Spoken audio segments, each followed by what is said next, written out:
There's a Special Marriage Act. Don't get married by any other way, and don't get married in 2 days or 3 days. That's not the right way. Yes. Court marriage documents, it's really the list that everybody should get.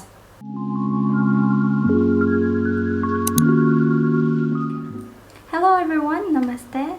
So we are finally talking about the requirements you need to get married here in India. Yeah. So most of these requirements are valid for a lot of countries, but we are talking about specifically for Philippines today. So this one is going to be for the Filipina. Okay, I'm going to put the requirements, all of it, and then I'm going to discuss about them one by one. So this is for the Filipina. Before you come to India, first you need to get your birth certificate and your CENOMAR, maybe from your place or maybe from Manila, I don't know. But in our place, when we get the PSA, we can directly get it on the same day. So maybe if you are from the province, then you should get it before you go to Manila to get everything you needed. So first you need to get your birth certificate and then your CENOMAR. For CENOMAR, if you want to come to India very soon, you need to make sure that within the period that you are gonna be here in India, the CENOMAR should be valid, because the CENOMAR is only valid for 6 months. By the time you get it, 6 months is gonna start. Yeah, so you need to get it. And then when you go to Manila, then you need to go to the DFA website, and then you get an appointment, and then you apostille your birth certificate and then your CENOMAR. You need to get an affidavit of consent to marry with red ribbon. So for this one, you need to get this from your place.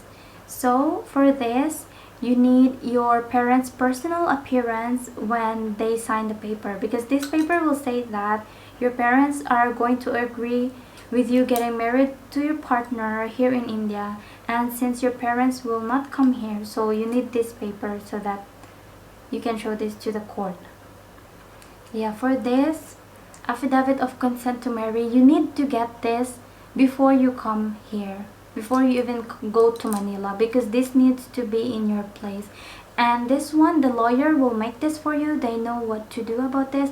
You just tell them that you want to get affidavit of consent to marry, and then after that they will ask your parents to come over to the lawyer's place and sign it in front of them, because this is going to be the proof that your parents agreed to you marrying your husband or your partner.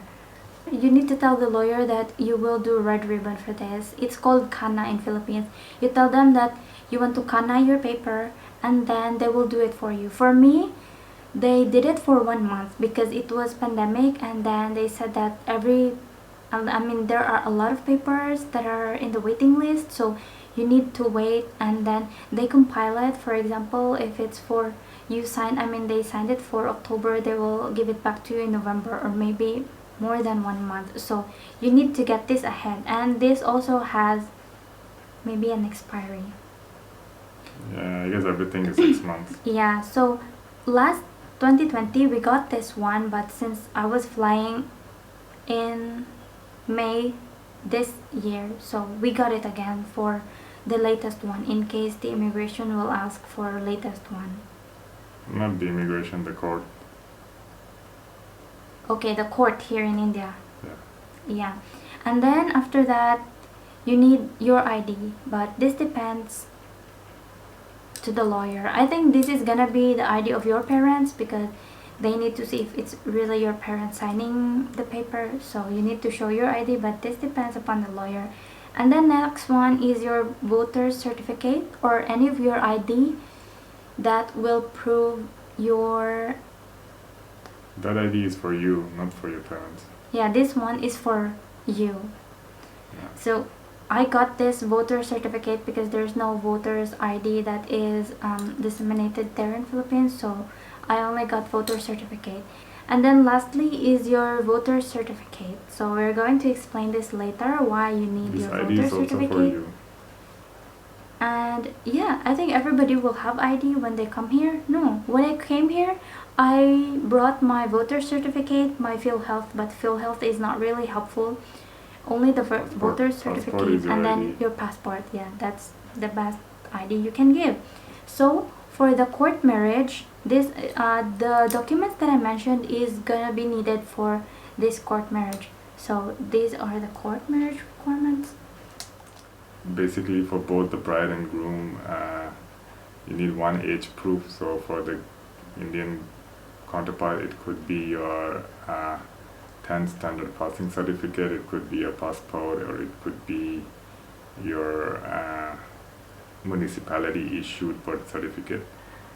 For the Filipina, it will be the Apostille birth certificate she gets from Philippines. And then the passport. The passport could be a age of proof of age, but I guess the birth certificate is good to have just in case. Yeah, that's why they need to get it in Philippines. No. Yeah. And this birth certificate. Okay, no, they only took my CENOMAR. Yeah, because they don't sometimes care about your birth certificate if you have a passport. Anyways, so you need 2 IDs for both the bride and the groom, and for the groom it could be your Aadhaar card, or for the Indian counterpart it could be the Aadhaar card or the voter ID or the passport or any of the valid ID in India. And for the Filipina it could be any valid ID in the Philippines, and PhilHealth is not one of them. No. So it could be a driving license, it could be a voter ID or a voter registration ID, or it could be any other acceptable IDs in Philippines. Yeah, so that's why I took the voter certificate, because it's very clear there your address. They will really put your address, no. And then my passport, because at the back of the passport, if you didn't notice, there is a space there where, like, in case of emergency, who will you contact? I put my mother there, and then our address. So that address will be approved to them of my proof of address, because you cannot erase it, no, it's permanent there at the back of your passport. Yeah, I think a passport is more for your ID, that's it, and not yeah, about but the they address. look at my voter's ID also. Yeah, then you need photographs of both the groom and the bride, 8 photographs each. Yeah, for me, we took it here when I arrived here, so it's like 2 weeks old or 1 week old picture that we sent to them. So it's very latest, and there's no bangs or anything, full face, everything should be visible. Yeah, and then the foreign counterpart should have a valid visa. They will check for the visa. The foreign counterpart should also have a apostille, CENOMAR, or a proof of singlehood of your spouse, the spouse of the Indian person. So it has to be apostille in Philippines. It cannot be done in India. It has to be done in DFA in Manila. You can go online and take an appointment. I guess they don't need anything if you're above 25 or 25 years of age. They will just take it and apostille it. That's it. Apostille is a valid, authenticated document. So apostille means that the document issued in Philippines or in any country outside of India is valid in India, and any document apostille in India is valid in all the countries which accept apostille documents. Under the Special Marriage Act, there is a 30 days notice to get married. So after you submit all the documents, you have to wait 30 days to get married. The court will give you a date, and on both the dates that you make it to the court, you need 3 witnesses. It is mandatory to have 3 witnesses, and before and after, right? Each time you go to the court, you when need you 3 apply, witnesses. Yeah, when you apply, there should be 3 witnesses, and when, like, on the day of the marriage, then your same witnesses should be there. Yeah. Same. And everybody should carry their originals, because they could ask for most probably they will ask for originals to verify your identity. Original IDs. So 3 witnesses can be it's good to take your Indian counterpart's parents, lets them approve the process more smoothly, and they have less questions to ask you in the court while they're verifying your documents. Keep a photocopy just in case. They will see the real. Some of them they will keep the photocopies. Only the apostille CENOMAR of the foreign counterpart or the Filipina counterpart is what they will keep as the original, and everything else will be returned back to you, and photocopies will be taken as a.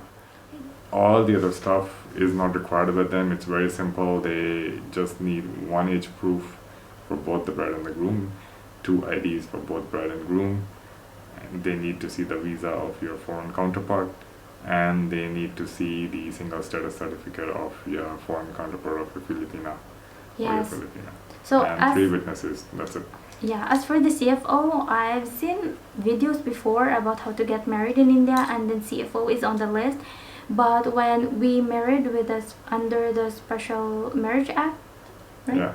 Under the Special Marriage Act, yeah. Don't get married by any other way, and don't get married in 2 days or 3 days. That's not the right way. Yes. So you have to give an intimation, wait for 30 days. The court will give you a date after 30 days. You have to go and show up on that date. After doing all of the procedure, after validating all your documents, the court will issue you SDM signed marriage certificate, which is kind of the legal document that you can use as a proof of marriage anywhere without any problems. Yeah, so for the CFO, you don't really need to show your CFO there at the court. The CFO is only shown at the immigration, like by the time you fly from Philippines to India. After that, they don't really look at your CFO anymore. Court marriage documents, it's really the list that everybody should get. It's there. It does not matter which country you're from. And there's no exception to it. So if there is some special document that the immigration requires, it's not for the Indian court. They don't care. They have their own list. This is the list. Yeah, this is the list. And in case your country does not have an apostille convention and they do not follow the apostille convention, only in that case you have to go to the Indian embassy of your country and get your CENOMAR or any other singlehood document authenticated. Else, if the country is a part of apostille convention, there is absolutely no need to authenticate anywhere. Just get the document apostille, and that should be valid in India here as well. So the list will be here or here. Okay, so we will put the list here again for the Filipina and the one for the court marriage under the Special Marriage Act. So yeah, that's all for the video. That's all of the requirements that you need to get married here in India. Yeah, so that's it for this video, guys. Thank you so much for watching, and we really appreciate all of you, and see you in the next video. Bye bye. So sorry, I'm yawning. It's night. Yeah, it's night here. It's like, what time is it? 12 o'clock. Yeah, it's 12 o'clock. Let's show our stuff here. Oh, that's opposite. Yeah, because it's been so long since we planned to do this, and I told him that we should really do it tonight, no matter what. So it's like 12 o'clock we're shooting this.